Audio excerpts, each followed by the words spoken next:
안녕하십니까, 노선호입니다. 5월 23일 일요일 오전입니다.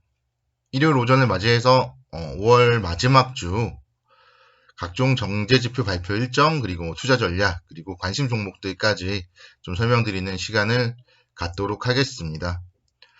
우선 이제 월요일부터 사실은 좀 연준 이사들의 연설이 좀 상당히 많아요. 그래서 미국 시장을 살펴보는 입장에서는 연준 이사들의 발언, 그리고 그에 따른 영향력에 대해서 체크를 해보는 게 좀 이번 주에는 가장 중요한 게 아닌가 생각이 됩니다.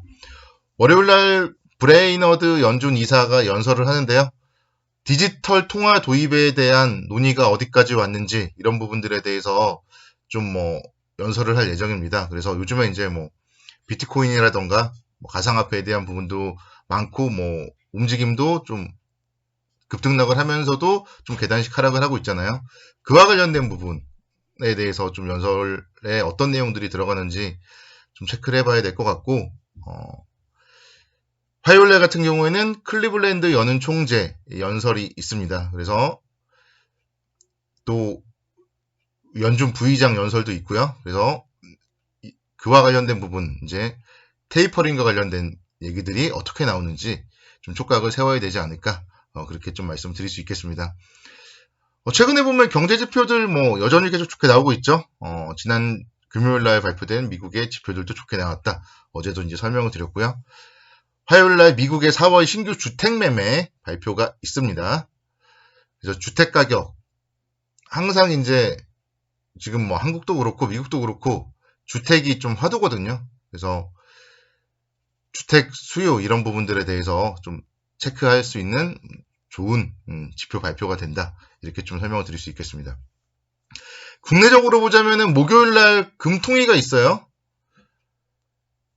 그래서 이제 금통위, 지금 미국도 마찬가지고 금리 이런 부분들에 대해서 좀 민감하기 때문에 국내에서도 금통위, 금리 동결한 지가 지금 꽤 됐잖아요. 그렇기 때문에 국내에도 물가도 지금 오르고 있고 그렇기 때문에 한은의 또 금리 결정 그리고 코멘트 주목을 좀 해봐야 되지 않을까, 그렇게 좀 말씀드릴 수 있겠습니다. 그리고 금요일 날은 여러분들이 기억하실지 모르겠지만 MSCI 지수 리밸런싱이 있습니다.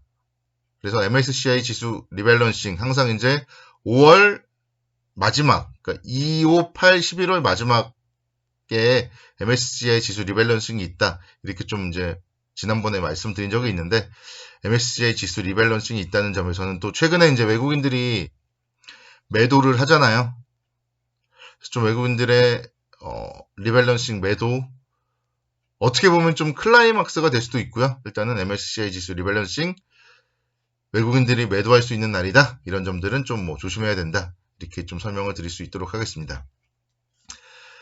지수의 입장에서는 가장 좋은 거는 계속적으로 61선이 지지가 된다. 이게 가장 좋고요. 그럴 경우에는 지지라인은 3110선 정도 설정을 하시면 좋을 것 같습니다. 그러니까 61선이 깨지면은 모든 얘기는 달라지는 거고요.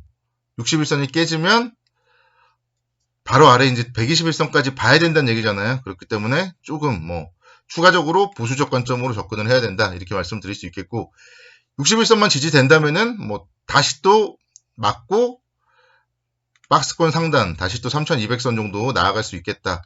이렇게 말씀드린다면은 이제 5월 달에 3250선 정도까지 가긴 했지만 또 너무 욕심을 부리면 안 되니까 3220선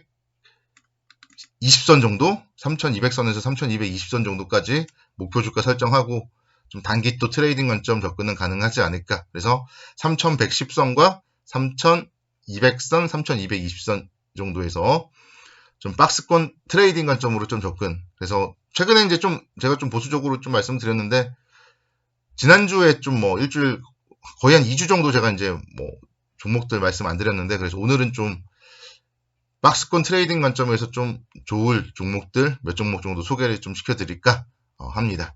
그래서 박스권 전략, 그리고 또 어차피 만약에 깨진다 하더라도 중장기적인 관점에서 봤을 때 밸류에이션 좀 매력도가 높은 그런 종목들 위주로 몇 종목 좀 선정을 해봤습니다.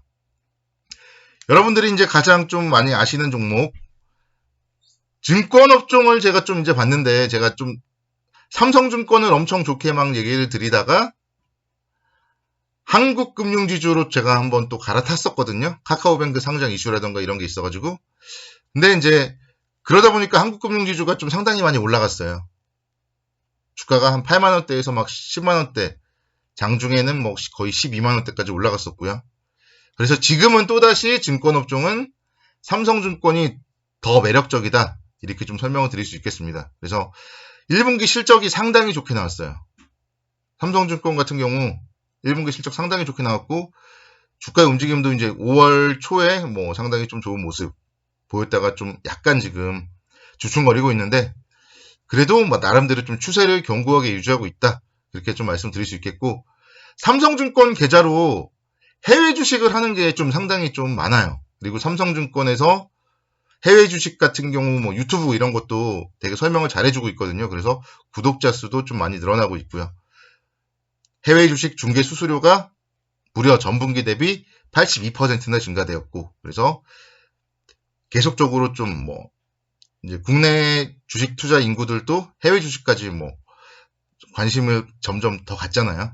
그와 관련된 부분에 대해서 좀 뭔가 실질적인 좀 수혜를 받을 수 있겠다. 그렇게 좀 말씀드릴 수 있겠고, 그래서 뭐 리테일 내에서 자산관리 그리고 브로커리지 부분에서 계속적으로 좀 양호한 실적을 거둘 수 있는 기업이 삼성증권이다.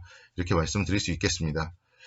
일단은 그래서 지금 여기가 좀 사볼 만한 자리죠. 21선 자리 43,000원에서 44,000원 정도, 21선 정도에서는 좀 한번 매수해 볼 만한 자리가 아닌가 생각이 되고, 만약에 이제 시장을 한번 좀 흥분시킨다면 증권업종이 시장을 한번 주도할 수 있어요.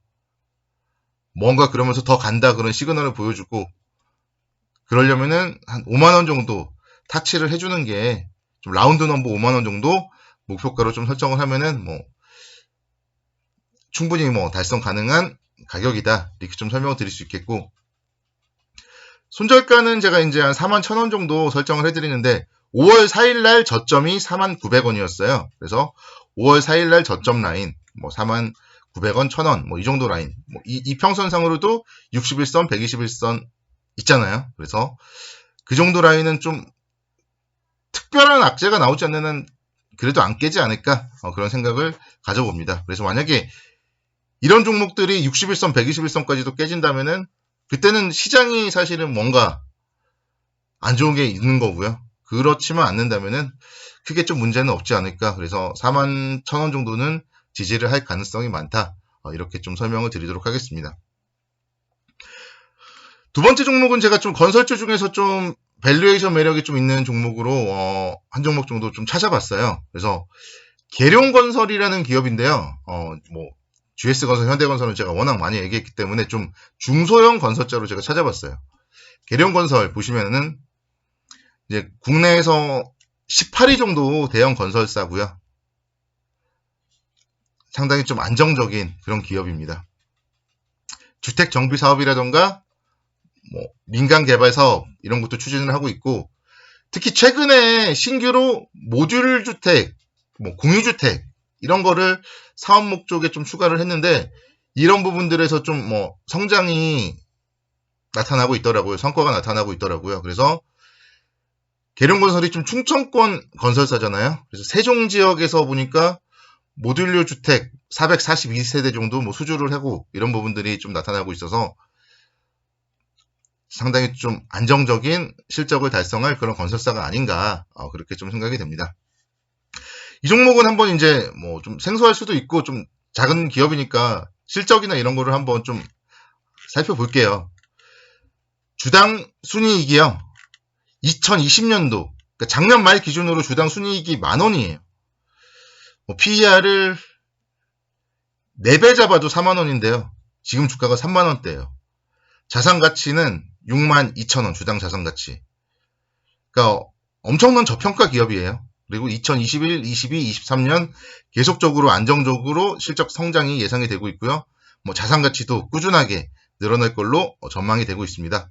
이런 부분들을 좀 투자 지표로서 살펴보시고 관심 있게 지켜보시기 바라겠습니다. 감사합니다. 다음 주에도 성공투자 기원하겠습니다.